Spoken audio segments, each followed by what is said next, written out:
I am Vinnie Tortorich, folks. Your good intentions have been stolen, but don't worry. I'm here to help you get them back. You may be soft and succulent at the beginning of this process, but hang in there. Before long, you will be lean and mean, guaranteed. Oh yeah, we've used that song on this show many a times because we talk a lot about sugar and the damaging effect of sugar. Matter of fact, there was a cartoon group back in the late 60s going into the 70s when I was a kid called the Archies. And it was Veronica and the girls. And, they were all cute. They're all in high school. And they had a hit song from a cartoon, folks. This used to happen back in the 60s and 70s. You can have a group and you can have a fake group and then have a real song. This is from the cartoon right here. Here we go. Sabrina is going to watch The Kissing Booth. I have a lot. My dog is even barking at that.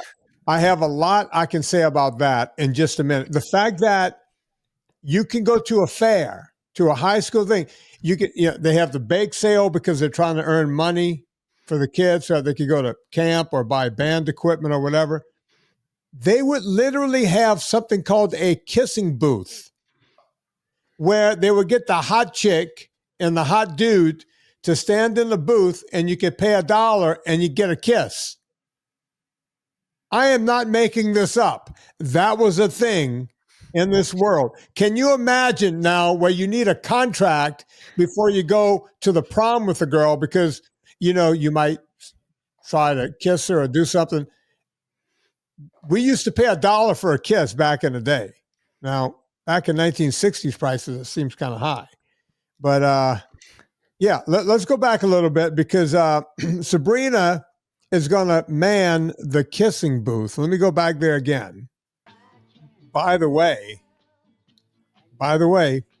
she had to go on stage not to sing. Notice there's only dudes singing. She just had to go on stage and dance while they were singing. Try to do any part of this cartoon today, Chris.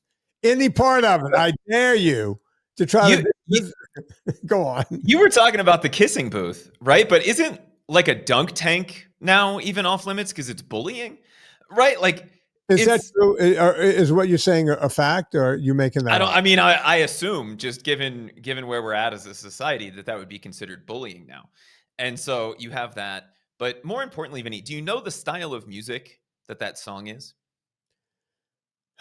We called it bubblegum when I was a kid. I don't know if it's still it's bubblegum pop. Yeah. Right? Yeah. More sugar. And by the way, we're going to be talking a lot about sugar today, not just about, cartoons with sugar. Look, Chris, back in the day, they had a group called, there was a TV show called The Monkees. And it was fake, like they were fake, rock musicians. Yeah, it was the fake Beatles, right? Say again? They were the fake Beatles, and then they became the real Beatles. Yeah, and then they had a hit, kind of like the Archies from the cartoon had hits. They ended up getting, Mickey Dolenz was one of the guys and the whole thing, Davy Jones.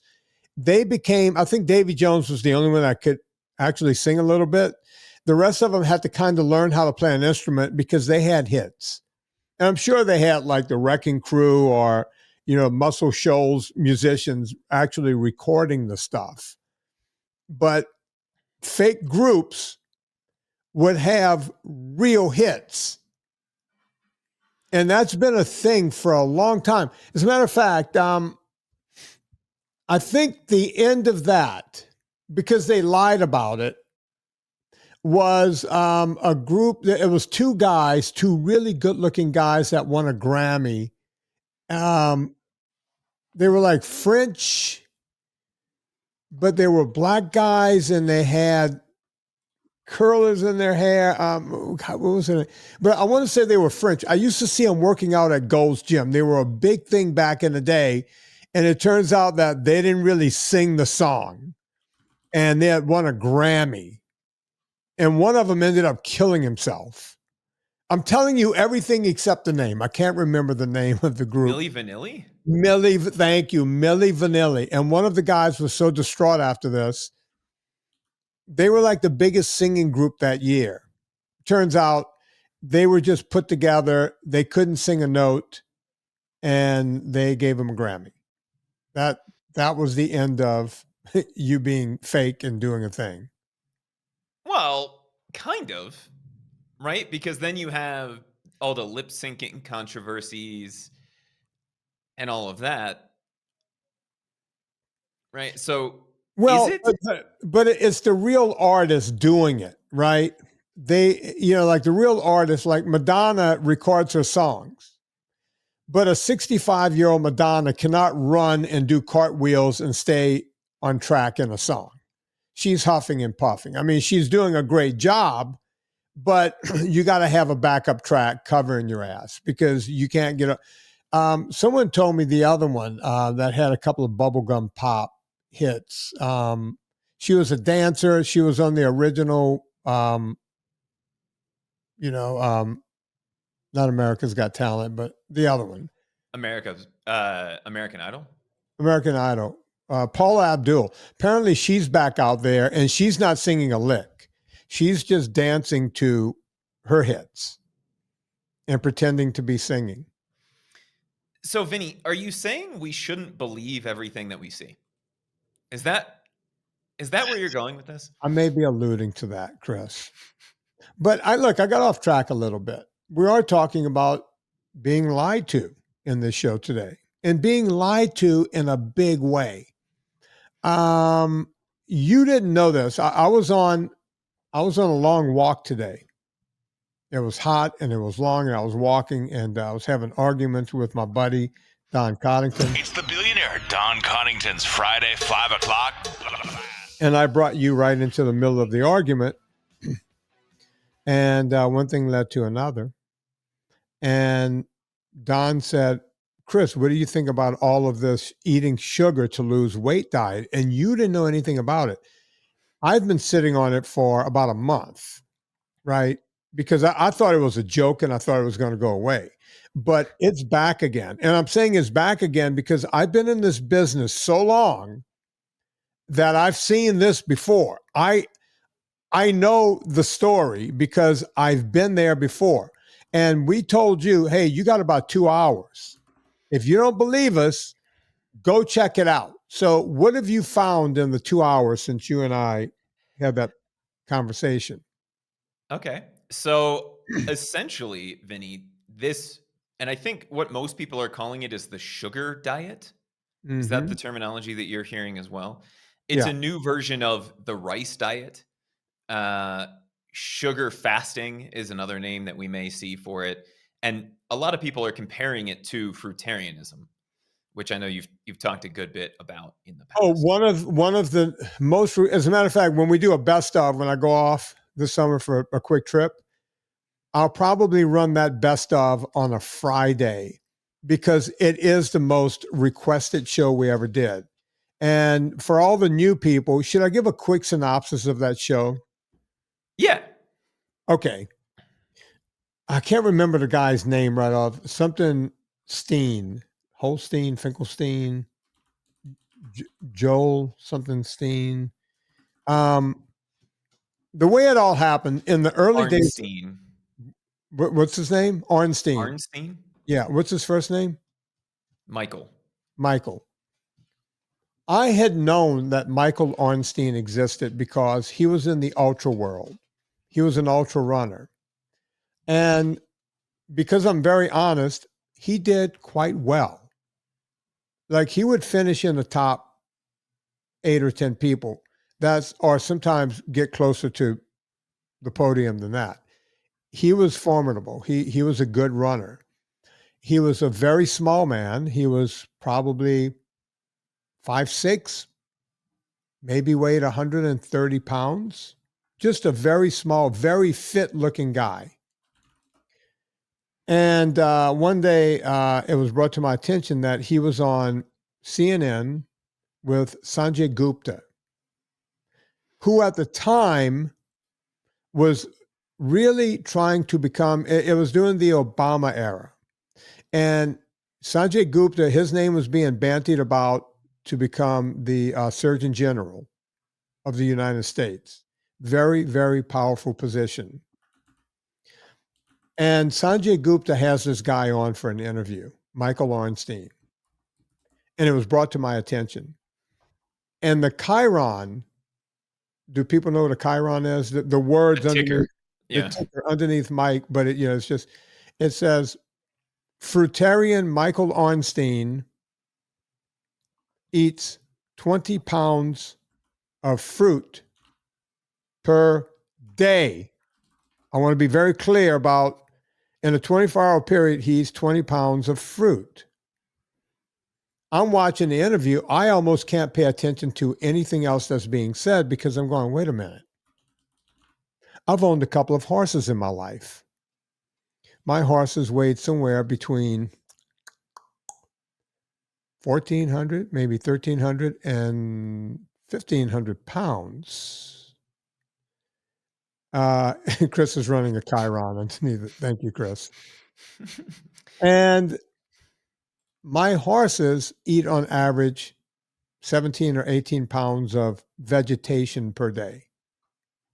How can a guy literally 1/10 the size of my horse, or horses that I've owned several, eat more vegetation? I have questions. Is he counting the weight of the rind? Is he eating the rinds? What type of vegetation is he eating?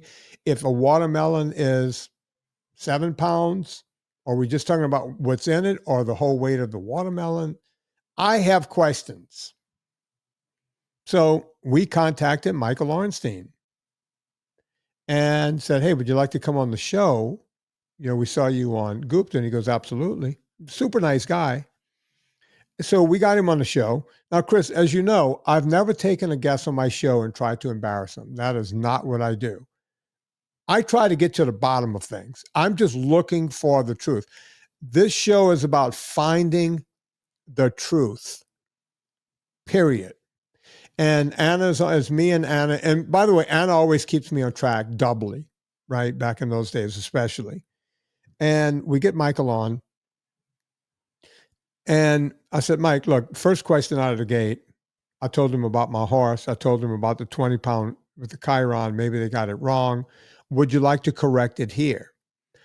He goes, yeah, they did get it wrong. And I would like to correct it here.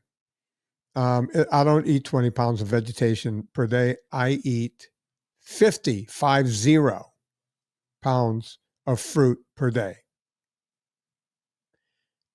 Well, as you can imagine, the show just went to the deep south after that. I mean, right. If you're skeptical at 20, you're 100 times more skeptical at 2.5 times that. Right. Right. Right. So I started asking practical questions. Do you have a job? Or do you just sit home and eat? Or are you independently wealthy? Or he goes, no, I have a job.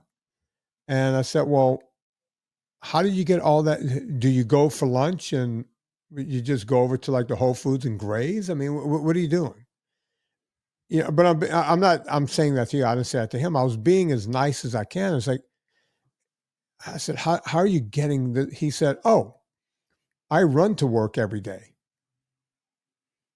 It's like, okay. He goes, yeah, I'm an ultra runner. So I run the 20 miles to work or 15 miles and I run 15 miles back. That's how I became an ultra runner or whatever the mileage was. I'm paraphrasing. And I went, okay, but how do you get, he goes, I work for myself. So I have an office and I have 2 or 3 fridges in my office. And my wife and I go once a week and we buy all of the fruit and we stock the fridges. And he goes, some of it doesn't even go in the fridge. It's just the stuff we process ahead of time. He goes, you know, we'll cut a bunch of watermelons and chop them up so they're in bowls in the fridge. I can just go in there and grab what I need when I want. Okay, now it's making more sense. But I can't wrap my mind around 50 pounds of vegetation per day. So Anna even said to him, what do?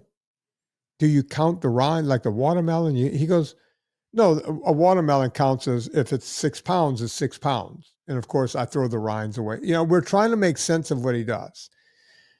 And I said to him, I think this is where it started to go off the deep end. And I didn't mean it this way, but sometimes I think it and I should keep it in my head. But I have a bird brain, thus controlling an alligator's mouth. And sometimes it doesn't work the way I want it to. So I said, Mike, look, my horse, who eats around 18 pounds of vegetation a day in the form of alfalfa and grass and what have you, and some grains, he eats and shits at the same time because there's not enough time to do it all in a 24-hour period. And I said, and a horse keeps eating at night. That's 18 pounds for 24 hours. Obviously, you have to sleep for 8 hours. And I'm guessing you don't shit and eat at the same time. It's a logical question when someone says they're eating 50 pounds of fruit. And he just said, come on, bro, I'll challenge you to a foot race right now. I was like, oh, really? Are you going there? I'm trying to figure out what you're doing. I'm trying to figure out why the would-be Surgeon General didn't ask these questions. Right? So, I said to him, I said, do you get your blood checked? Do you do this? As a matter of fact, he said to me, he goes, I don't have anything to sell here. I'm just a guy that does this. It works for me. Look at me. My body looks great. And I run and I do very well in these races. So why are you jumping on me? And it's like, no, Mike, I get it. I know about your career. I know about you. I'm not jumping on you. I'm trying to figure out how you're not eating enough protein and fat and the whole thing. And he goes, I don't have a horse in a race. I don't make a dime on this. Well, it turns out he was lying about that because after the show, we looked him up. We figured out more. He was running a camp, a Fruitarian camp, where he grossed, I can't remember if it was $1.5 or $2 million per year on the Fruitarian camp, where he would bring people in. They had to pay thousands of dollars, and he would teach them how to become a better Fruitarian. So, in fact, he was capitalizing off of his BS. That's number one. Number two, we know that he's a fraud and a charlatan because he ended up in jail shortly after my show. I don't know if you know that. He tried to defraud a judge. He was already in trouble and tried to forge stuff and defraud a judge. Judge just threw him. He was in jail. He spent time in the pen. So that's the kind of guy he is.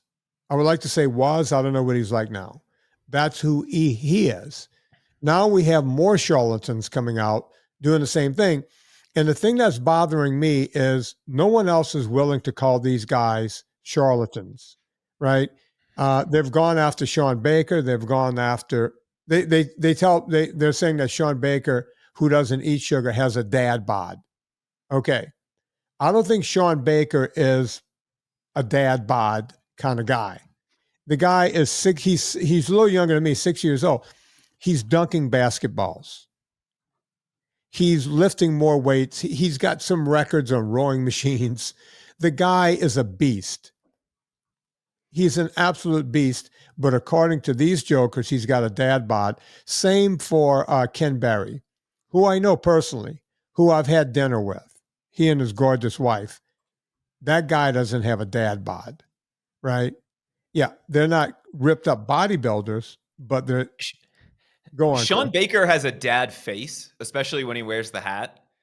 But there's no world in which there's no world if you've ever seen a picture of Sean Baker that you can say he has a dad bod. The dude is ripped out. He's not 4% body fat, but he has abs. Like that's not a dad bod. Maybe Right. I'm not an expert on dad bods, but last time I checked. Look, most people would kill to have Sean Baker's body. I'm just going to be honest. They would kill. That's what these guys are saying. Do you have, I know one of them is Mark Bell, Smelly Bell. Who's the other guy that's promoting this big time? So it really came from Cole Robinson. Okay, so that's the guy. Let me tell people who Cole Robinson is. He's the guy that would get on Instagram and call you a fatty. That was his term. Hey, fatty, you suck. You have no discipline. Go back. His thing is called the snake diet guy. He's the snake diet guy, right? And he called people fatties. So right there, you lose my respect, right? You're an asshole. In my mind, you start calling people fat, F you. I'm done with you. I'm already done with you. I get it. You're trying to get likes. You're trying to get, clicks and everything online. You want to be avant-garde. You want to call people fatties. Fuck you.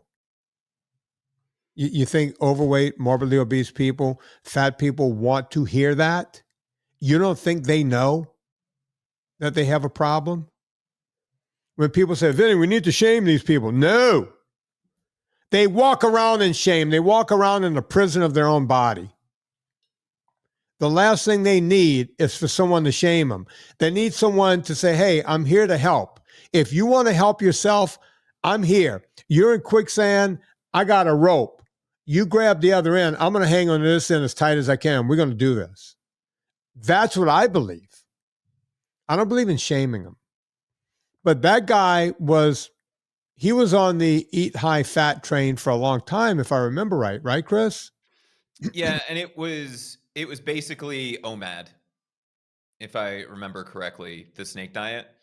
It was one meal a day, high fat, high calorie, high protein, get everything in. Right. And then now he still is promoting more of a ketogenic meal at the end of the day, but doing what he's calling sugar fasting. And that's why other people have started calling this sugar fasting.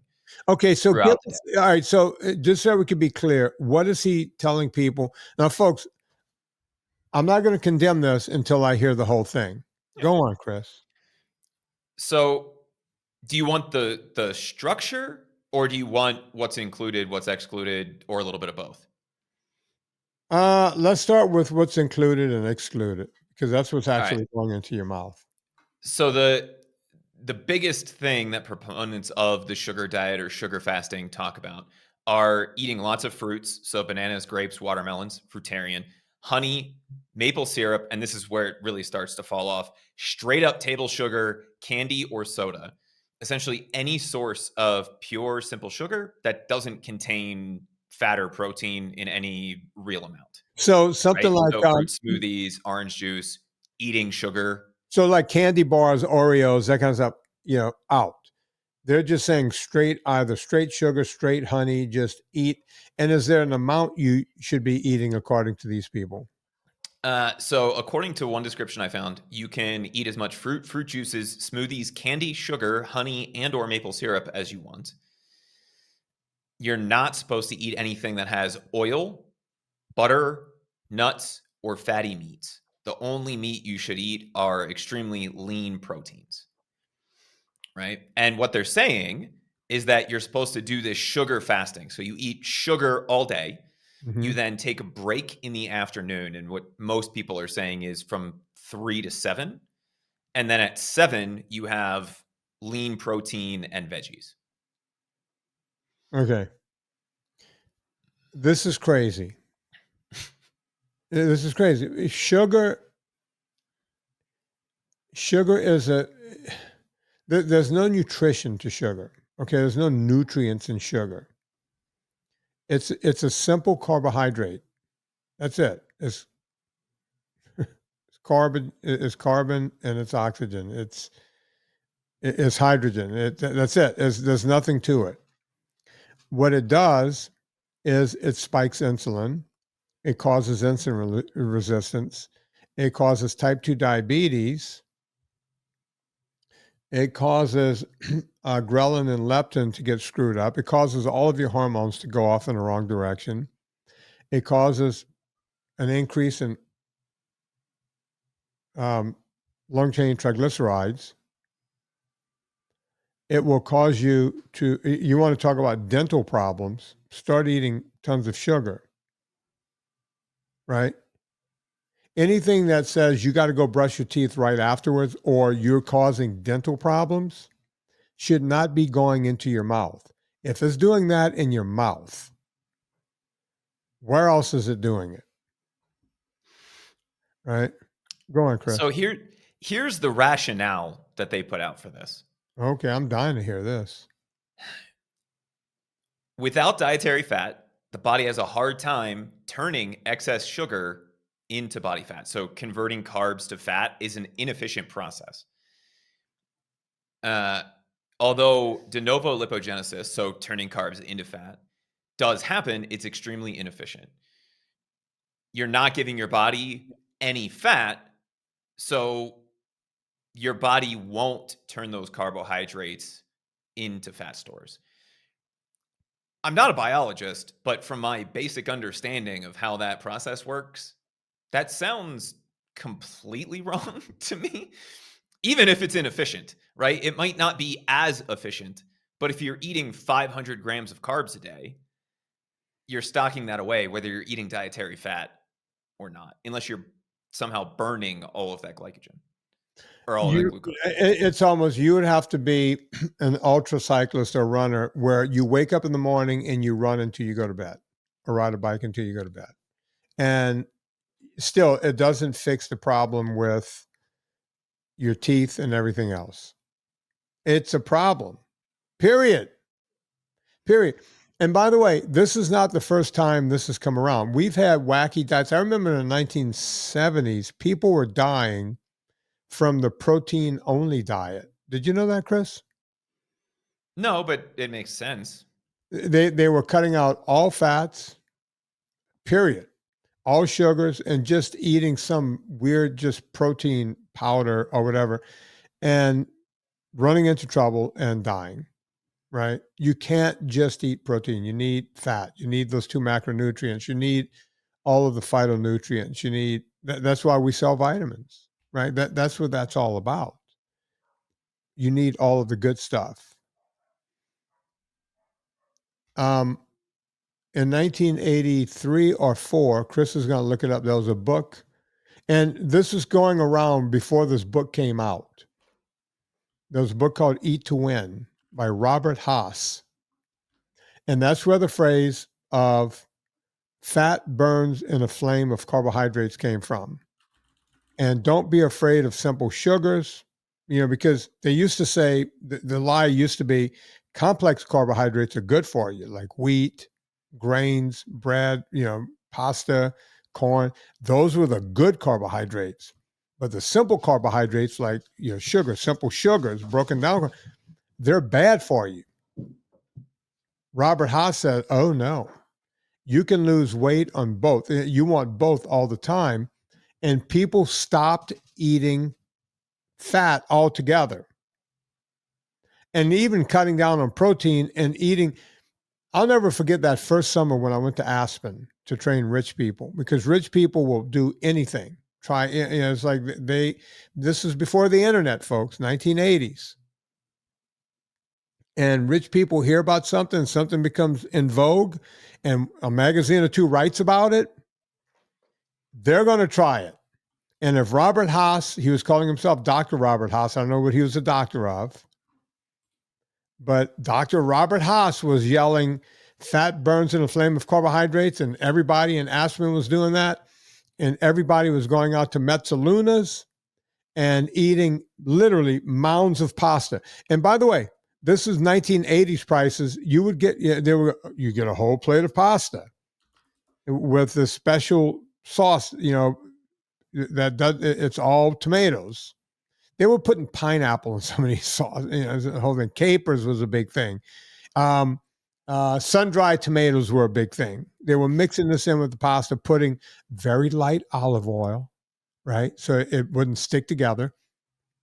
And the rich people, the celebrities, I was in there every night. They were all in there, and they were charging anywhere. Now you got to remember 1980 prices, anywhere from like $13 to $18 for just a bowl of pasta. And people were eating this up. They were having pizza margaritas, where it was basically just the pizza with just a little cheese and then sun-dried tomatoes and other sweet things on top. That was the fare. That's what they were all eating. You said pizza margarita. I'm thinking not margarita pizza. I'm thinking like pizza smoothie. Oh, no. There was like margarita pizza. You know what I'm talking about. I was Yeah, talking yeah. When you said pizza margaritas, I'm like, that just Yeah. doesn't sound good. Yeah, I don't. no, it doesn't go very well. You got to put extra salt on the rim of that pizza if you want to get. Yeah, but that was what was going on. Look, folks, I've lived through this before. It does not turn out well. And speaking of well, it was 5 minutes after that we started seeing something called snack wells. And it was 5 minutes after that we started seeing very low fat and no fat ice cream. Right? Down in the South, there was a company called Bluebell. I guess it still exists. And Bluebell was making fat-free ice cream. And if you ate this, you're going to eat this and lose weight. That's what they were talking about. Eating it and losing weight, period. That's what was going on. That's the world we were living in. I have lived through this before. So when people like Snake Diet guy, I can't remember his name, Mark Smelly Bell, and look, I have nothing against these guys, but nobody else wants to speak out against them. Everybody's, oh, he's kind of a colleague and the whole thing. Let's be honest. To Mark Bell's admission, he's been a drug addict his entire life. He's still taking drugs right now. The reason he looks the way he looks is because he takes copious amounts of steroids. There, I said it. I'm not lying. Look, go look up. You can go find, hell, there's a whole movie that his brother Chris Bell's been on this show. They did a whole movie about, I think it was called Bigger, Stronger, Faster. Go look it up on Amazon. Go through VinnieTortorich.com. Click through the banner. They did a whole movie talking about the copious amounts of steroids they used to the point where one of their brothers died from it. They still use it. Mark Smelly Bell still talks about using steroids. His brother Chris came on the show and talked about using everything from kratom to HGH and everything else. Go find the show. I'm not telling you, so I'm not making up stuff or telling you stuff behind the scenes. I don't know these guys behind the scenes. I only know them from when I met Mark once at Dr. Drew's house. We're not friends, right? I just met the guy. He seems like a perfectly nice guy, by the way. And I don't think I'm going to hurt his career. He figured out how to make $1 gazillion on the internet. I think he'll be fine, right?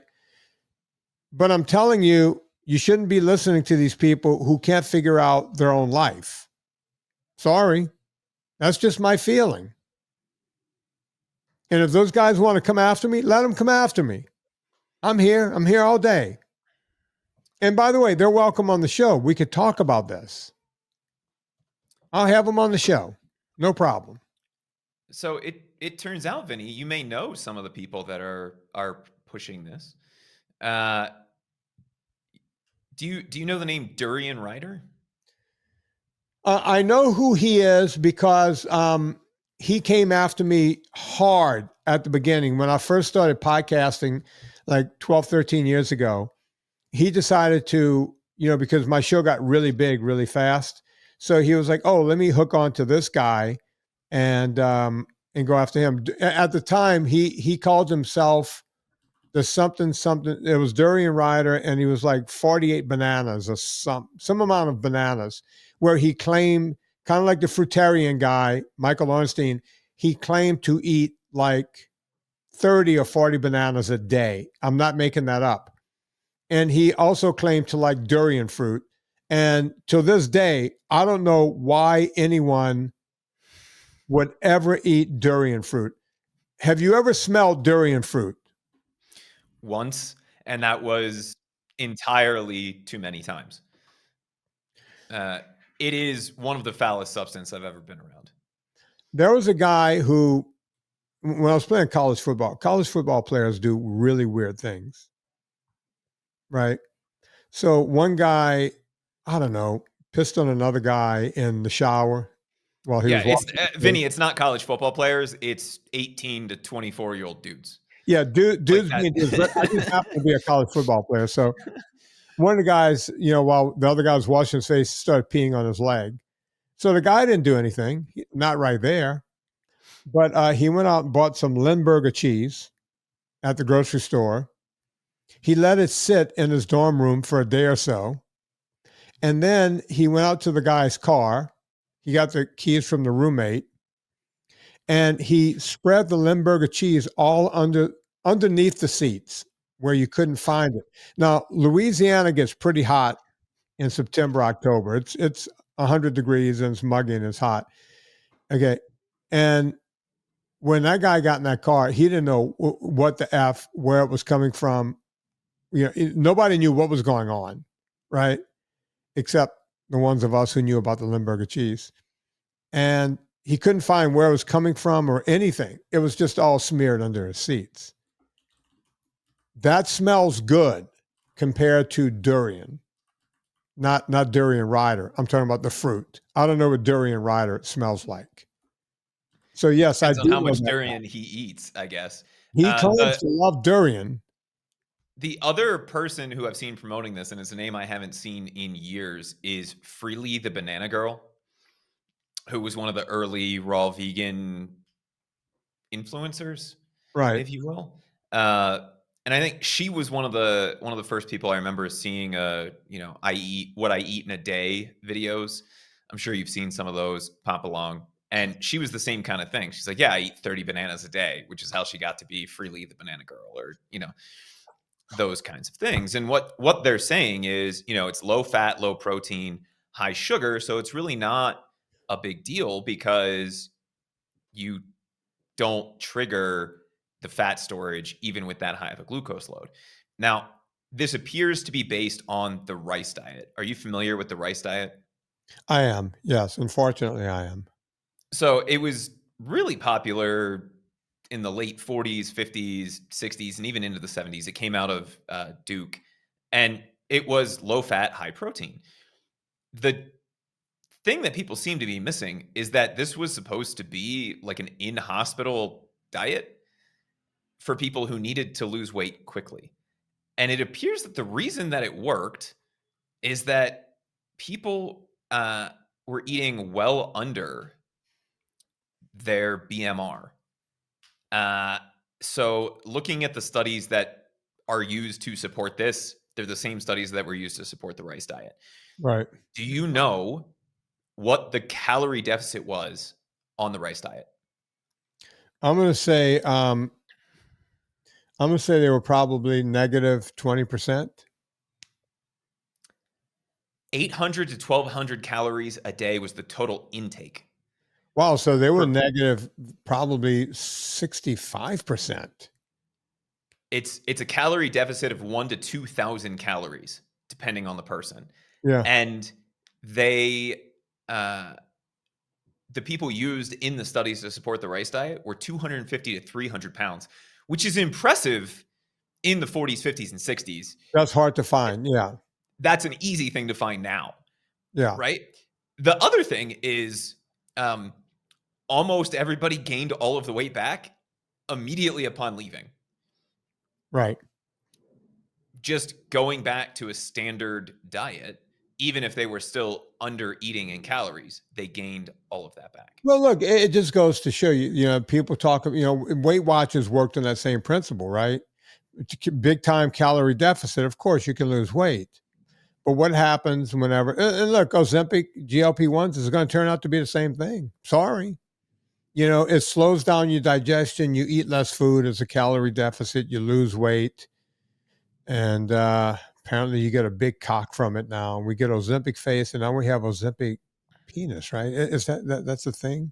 That's a thing, I think. Oh, well, if it makes everything bigger, then maybe there's a compelling reason for it. But so the question that I have for you, Vinny, is they're saying, okay, a lot of people that are doing this are seeing 10 to 15 pounds in the first week and 50 to 100 pounds in the first few months. Mm-hmm.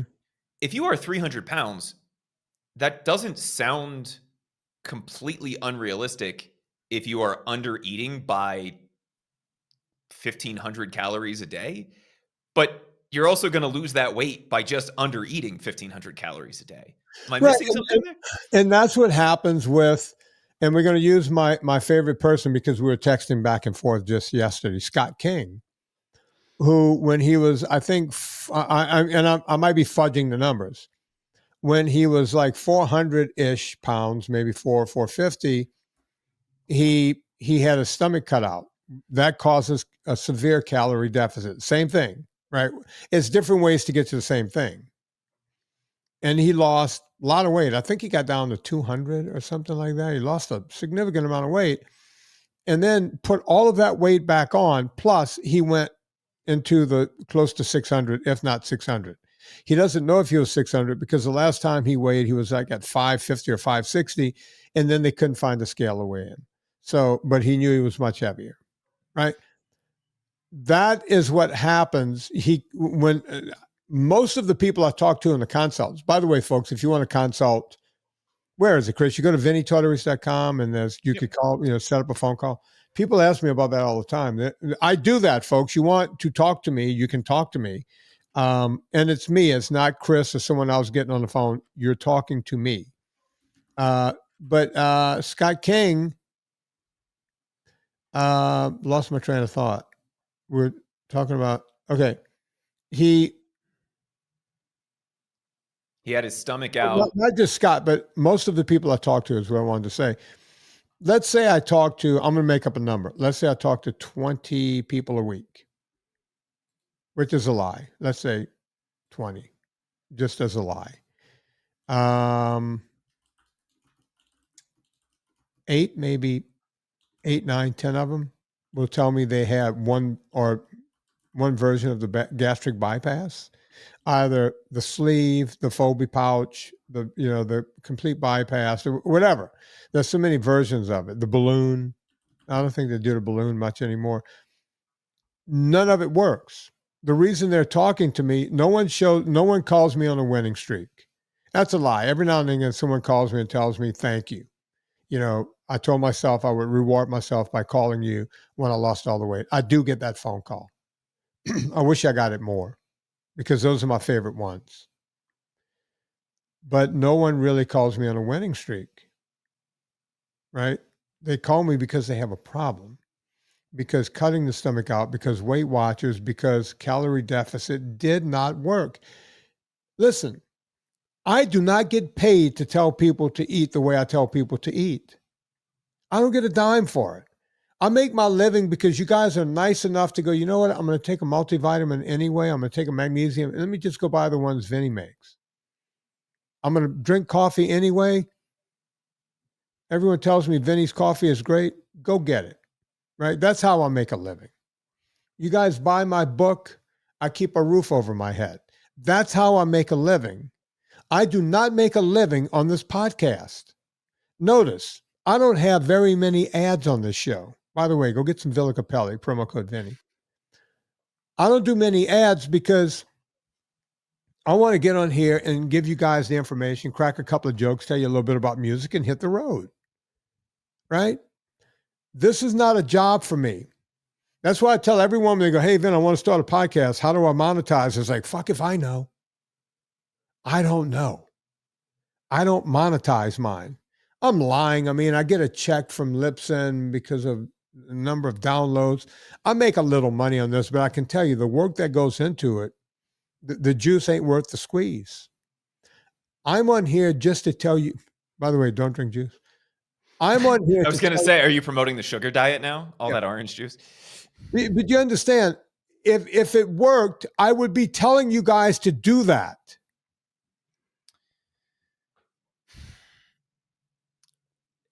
Is there a version of that makes any sense? No. And look, I'm a guy that used to eat a lot. When I weighed 225 pounds and played football, the way I got my body like that was I lifted really heavy things and ate a lot of animal protein. I got to the point where I said one day, when I'm done with this, I will never eat another can of tuna fish. I will never eat another egg salad, fried eggs, egg omelets, raw eggs in a blender. I'm still doing it somehow. You're turning into Forrest Gump all of a sudden. Yeah, bubblegum. Shrimp. Except for you, Shrimp, it's eggs instead of all shrimp. shrimp, Yeah. shrimp cocktail. Or Eggs, fried eggs, hard-boiled eggs, egg salad. listen, I would figure out a way to get 12 to 15 eggs down every day. And the easiest way is to just put them in a blender and whip them up and drink them down. Right? That's what I would do. That's how you get to a lean and mean 225 pounds, where you literally look like a guy who was juicing, who took steroid. I never took them. Right? Guys used to ask me in the gym, what are you on? It's like, a lot of chicken, a lot of eggs, and as much meat as I can find. I was broke. I mean, training table was easy because we had all the meat we wanted. That's how you have a 32-inch waist and 33 or 34-inch thighs and a 50-some-odd-inch chest. That's how you do that. That's how you bench 400 plus pounds and squat over 500. You do it by lifting heavy things and building your body up with the one thing that will build your body up, protein. Period. That's what I did. And then after that, when I started cycling and trying to, because I didn't want to look like an ape for the rest of my life, right? I didn't want to be that big anymore. And I cut down, I ate less protein, and I started upping my carbohydrates. I was able to do it because I was riding a bike everywhere. And I wasn't just eating willy-nilly carbohydrates. It was measured. I would make white rice and put a can of tuna fish in it. I know that sounds gross, but when you're broke, that's what you can afford. When I wasn't on training table anymore, and my parents weren't supporting me and I was still in college, all I could afford was rice and noodles, some vermicelli pasta, and I would put whatever protein. Chris, I think I've talked about it with Anna. I would buy the cheapest eggs I can buy. They used to be less than $1 for a dozen. And my tuna fish was a yellow can that said tuna on it. That's how you know it's good. That was it. It was like government. It was, they used to call that, what did they call that? Like the no brand stuff. Yeah, like government cheese, that kind of thing. But it was made for poor people. It was generic. It was generic. It just said tuna. It just said it didn't even say fish. It just said tuna in black letters. That's what I was able to afford. And that's what I told myself, as God is my witness, I am never eating tuna fish from a can again. I still eat tuna, but I get the good tuna from the thing, right? Because people buy my book and go watch my documentaries or whatever and buy my vitamins. Vinnie Tortorich, that kind. Pure Vitamin Club. You understand where I'm coming from, right? Yeah, and look, if you listen to some of the conversation about this diet, and that's what I was getting at a minute ago, there's nothing wrong with having some fruit from time to time. There's nothing wrong with even that evening meal, right? Some lean protein with green veggies. That's okay. Yeah. Right? But you do need fat for your body to work. Oh, yeah. And you should not be eating. Vinnie, is there anything you can eat with impunity? No, not even, you can't even drink water with impunity. Drink 3 gallons of water and you will die. You will die. People have done that. There was someone ready for live on radio. I didn't know about that. I knew about the ultra runner in Machu Picchu that tried to say, I'm a super hydrate before this long distance mountain bike race, chugged like 2 or 3 electrolytes, went off, ended up in the hospital, died. Right? There's nothing you could do with impunity. Be sensible, folks. And look, I got nothing against Mark Bell. I've met his brother, Chris. I've met Mark very briefly. I'm sure these are all nice guys, right? They are. I don't know the other guy. I know Durian tried to pick a fight with me on the internet. I'm sure he doesn't hate me. He just wanted someone with a bigger platform to start yapping about him so he can. I get what he was doing. That's what people do. I don't care about those guys. I'm here to help you. Help me help you. help me help you, folks. Go check out purevitaminclub.com. These are the best vitamins on the planet. Maybe I've alluded to them during the show today. Go check out purecoffeeclub.com. You want to feel like you're on fire? Get yourself the Athletic Blend. Chris, I've been using our Athletic in my espresso machine lately. Wow. Great flavor. Folks, if you have an espresso machine and you make real espresso at home, try my Athletic in the espresso machine. It's more of an acidy thing. You got to like the acid level in it when it comes out as espresso. It's real creamy. It's delicious. I think you'll love it. I just had one. That's what I had right before this. We also have NSNG Foods, the Ultra Fat. Go check it all out. Rate and review this podcast. Rate it and review it. I know people hear that and they go, yeah, yada, yada. Go do it. That's the way other people find us. That's how we stay free and all the other stuff. I would go on and on today, but I have another podcast coming up right now with Miss Anna Vocino. So we need to go do that. On